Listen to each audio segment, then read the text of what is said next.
This one sentence email could have been written by a child, and it's just landed us a $25,000 client. I'm a bit concerned that it might come across as too aggressive or, dare I say, a tad spammy, but what Mark didn't know is that I'd already sent the campaign.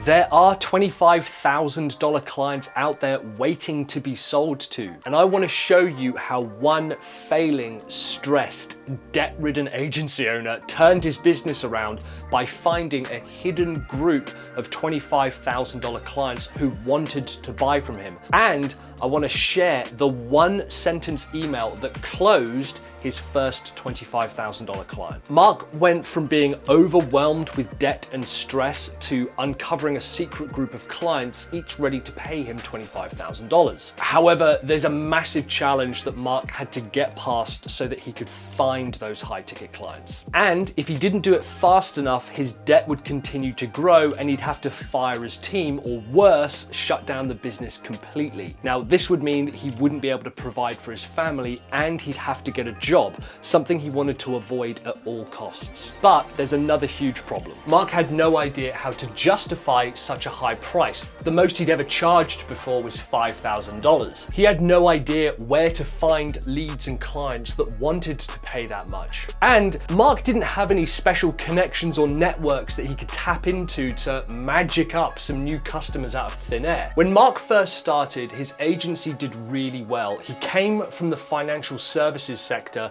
so he knew the market. But those leads and clients have dried up, and now he's struggling to get new leads. Worst of all, his current clients are very sensitive to price change and check closely any money that they spend. So going from $5,000 to $25,000 is going to be a massive challenge. Now, all this stress was already taking a toll on his family life, as he was working day and night trying to keep the business going. So join me and Mark on turning his business around and where he found those high-value $25,000 clients. I've helped hundreds of agencies charge over $25,000 for their services, and when businesses need to increase their price, the first place I like to look is their own website. And so I'm on their website now.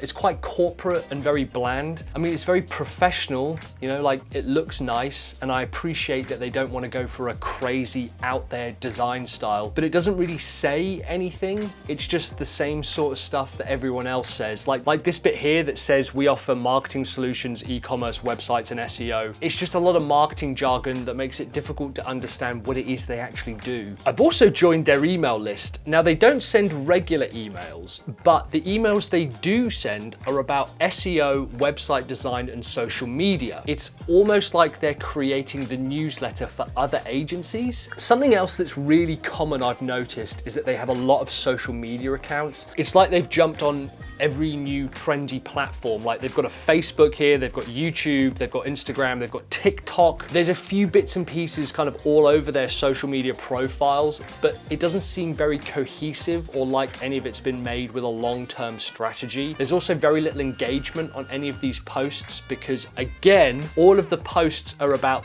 them and their business and their market. So my first impressions are that this agency doesn't really know what it is, and if they don't understand what they do, how are their clients supposed to understand what it is that they do? So my personal goal for Mark is to help him land a $25,000 client without changing anything about their delivery or adding to their workload, because I don't think that's the problem. Mark has given me access to his financials so I can do a little research into the nuts and bolts of the business, and there is one glaring mistake that he's making. Let's see if you can spot it. So I've spoken to some of Mark's clients, and they said they really love the personalized approach that Mark and his team deliver, but they have questions about the ROI on what it is that they're actually getting. I think they're open to paying more, but they need to be convinced about the value that they'll receive. And some clients are looking for more cutting edge strategies, including digital automation, AI, and they're not sure whether they need to be using something like that to keep up with their competitors. When I spoke with Mark's team, their biggest concern was that they're already already stretched thin on the projects they've got. So charging a higher price sounds good in theory, but they're worried about adding to their current workload. They also mentioned a few things about Mark and the team being out of alignment, and that's kind of taken a hit on morale. Mark says they've spent a lot of time and money upskilling the team, training them on new techniques, sending them on courses, but it hasn't really translated into the customers paying anymore. They've also tried hiring a coach in the past to improve their internal communications, their meetings, their project management. But if I'm being honest, I don't really think that's their biggest problem. That's a bit like fixing the air conditioning in your car when you've got a flat tire. If we dig into some of their current numbers, their average price per client is around $5,000. Their total revenue last year was around $250,000. Now, that might sound like a lot, but the thing is they're not holding on to any of the money. They're basically not profitable. And this number has been going down each year. They're working with around 50 clients a year, but their average yearly client value is only $2,500 because they're only working with clients once every 2 years. In total, there are around 200 current clients on their books that they've worked with in the past, but they never do any outreach. They just sort of wait for clients to contact the agency when and if they need work done. They've got a pretty good conversion rate for proposals, around 30%, which is fine. And something else that Mark said that's really important is that the way they're attempting to get new leads and clients is by using ads and sponsorships on podcasts and events. But here's the kicker: the podcasts and events they sponsor are for other agencies. I think they're also being a bit lazy, relying on referrals and SEO to bring in new leads, which isn't really something that they can accelerate. So we've got some interesting numbers here to work with and a few problems. I think I know where we can make some pretty big changes. And that is when Mark dropped a massive bombshell on me. You do a lot of planning and brainstorming. You do a lot of looking inwards, but there's very little doing being done, if I'm being honest. I've pointed out the website and the socials, and it's clear that you guys don't really know what you do. So how are new clients and leads supposed to know what you do? When I was explaining this to Mark, I could see him taking it on board, and there was something he said that hit me really hard. You're not known as the blank guys. You're not known as the financial service client guys. You're not known as the football stadium sponsorship guys. There's not a thing that you're known for. Now, you do have a niche, which is very strong. And that's when Mark interrupted me, and he kind of broke down a little bit, expressing a deep, profound guilt over having to let 2 members of the team go. And then there was this really long silence, and that's when Mark let out a really critical new piece of the puzzle. Mark took out a business loan to cover the expenses and to invest in new strategies, but it hasn't really paid off. So not only is the business revenue going down, but Mark is now worried about how he's going to keep up with these loan payments. Now, in his defense, he did say he feels very naive about taking out a loan to cover the failure of the business, but this pressure is now leaking out of the business and into his home life. He feels like he's not spending enough time at home, and any of the time he does spend at home is not particularly happy. Mark then kind of came back to me on the call and rallied a little bit, and he said he wants to make the offer better with more value, and he thinks that's the solution. He feels incredibly frustrated because other agencies seem to have figured this out, and if he could just crack what that thing is, then clients will run to him. So I told Mark, I'm going to put together a plan on how I can help and turn the business around. We're going to become profitable, we're going to raise our prices, and we're going to reduce your working hours. And at this point in the call, Mark had been dealing with a lot. It was all kind of coming out, but he sounded determined, and he accepted that his methods in the past haven't worked. A couple of things that I'm going to suggest are going to sound counterintuitive, like maybe even dangerous, but you have to trust me. We've outlined the top 3 problems. First of all, there is weak messaging.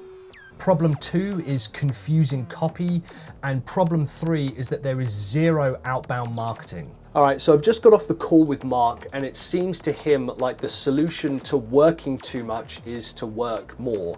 He's clearly a hard worker, but I feel he's essentially digging down rather than building up. Here's how we're going to improve Mark's agency. This is a schematic for something that almost everyone has in their house. I know it looks complicated, and unless you're an electrical engineer, you wouldn't necessarily know what it is straight away, but there are millions of these devices sold every single year. I won't go into the details, but basically this marvel of engineering uses a form of non-ionizing radiation to interact with molecules within its chamber. Yeah. Now, based on just what I've told you, do you think you could sell one of these, let alone millions? You see, this is what Mark is doing when he's trying to sell his marketing services. But if I told you this magic metal box heats food quickly, effectively, and cheaply, it saves time for families, students, and people who can't cook, you've probably guessed what the common household appliance is now, but now that you know what it does for the customer, you can see how easy it would be to sell millions of these units. Mark's problem is that he is selling the complex inner workings of his business, hoping that the customer figures out what he does and how it benefits them. I want Mark to sell what the microwave does, not how it works. What we need to find for Mark is the one thing that his agency does for his clients. If his agency is the microwave, what's his heat foods in minutes for busy people hook? Once we've got that, we can change the outreach method that he uses to find new leads, and we can increase our prices. And so I called up some of Mark's clients and asked them a few questions. Yeah, hi there, it's Mike calling from... Yeah, hi, thanks for taking the call. I just wanted to ask you a few questions. So what's the number one thing that you'd want more of if you could get 100 of something? Yeah, interesting. Yeah, okay, that makes sense. And how much is one of those worth to you? So if Mark and his team were able to help you get like even just 2 to 3 more of those a year, that would be worth paying $25,000 for. And so in one phone call, I've uncovered exactly what Mark's clients would be willing to pay $25,000 for, how hard we'd have to work, and the marketing copy hook that will make his life much easier. And so I jumped into their website and mocked up a new homepage that tells people exactly what they do and how they'll get results for their clients. But Mark called me up terrified and even a little angry that I would change the website without asking him. He said that we're limiting our marketing by saying that that's the only thing we do for our clients. Now, Mark had one major concern. He asked me, how can we guarantee that? How can we justify that kind of value? And so I said it's all about qualifying customers and not necessarily working with everyone.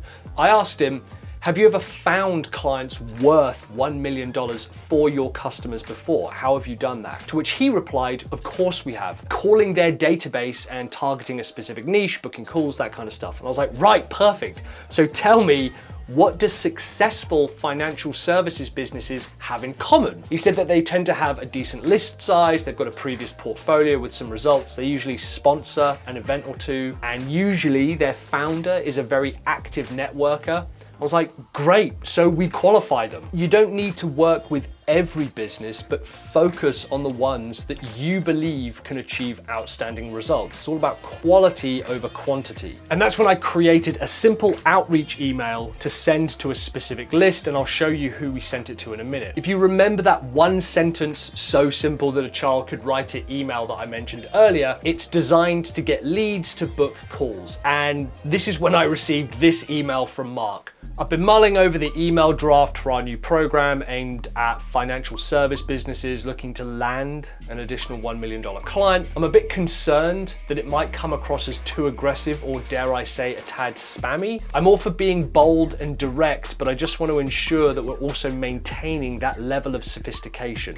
But what Mark didn't know is that I'd already sent the campaign, and it didn't take long for Mark to realize. Hey Mike, I stand corrected. We just got our first call booking right after sending out that email. I'm really sorry for doubting the approach. It clearly struck a chord. Super excited to see where this leads. Now I'm going to share the one sentence email, but first I want to tell you why it worked. It's all because of who I sent it to and what I was asking for. One of the reasons that Mark's marketing efforts were failing is because he was basically trying to reach the wrong people. On one end of the spectrum, he was targeting ads, content, and sponsorships towards other agencies, which is a bit like trying to sell sand to the desert. And on the other hand, he was only focusing on attracting brand new leads and waiting for them to come to him. But in the middle, there was a sweet spot that he hadn't targeted in a long time, if at all. So I moved all of his CRM data, his invoices, his client list, his leads, his followers into a brand new system that's all under one roof. Then, using the same platform called High Level, I connected all his social media accounts and created a super simple campaign. And I used this email. Hey client name, we're putting together a new program for financial service businesses who want to land another $1 million client this year. Can I show you how we're doing that? And we created similar posts and scheduled them in High Level across his social accounts. We also began outbound marketing to his current clients, past clients, and his past proposal projects that hadn't quite crossed the line in the past. I also managed to find about 4 LinkedIn groups filled with financial service businesses, and using High Level's prospecting tool, I was able to locate some financial services in a local area and create a quick audit report to give them a lead in. By the way, if you want the same campaigns that I've used for Mark, I'm including them in a free 30-day trial for the agency version of High Level, which also allows you to manage all of your clients' email accounts, their websites, their funnels, their marketing, all in one place. If you use the link down below or in the description, you can go ahead and check that out. And what was the result? Hey Mike, incredible news. We've just landed our first $25,000 sale. I'm over the moon right now. This is a huge milestone for us and a testament to all the hard work and strategy, blah, blah, blah, blah, blah. Since landing his first client, Mark has won 8 new clients at the same price, which has surpassed last year's revenue and has actually reduced the amount of work that he and his team have had to do. Mark doesn't take any and all clients, but he's focused on one thing that he's trying to improve for his customers. Mark's story isn't unique, and of course it needs the owner to know how to get amazing results for their clients, which is why I've got this video here talking about how Alex Hormozi generates his customers $100 million a year in sales with very simple and easy to implement tactics that anyone can use with their customers or clients.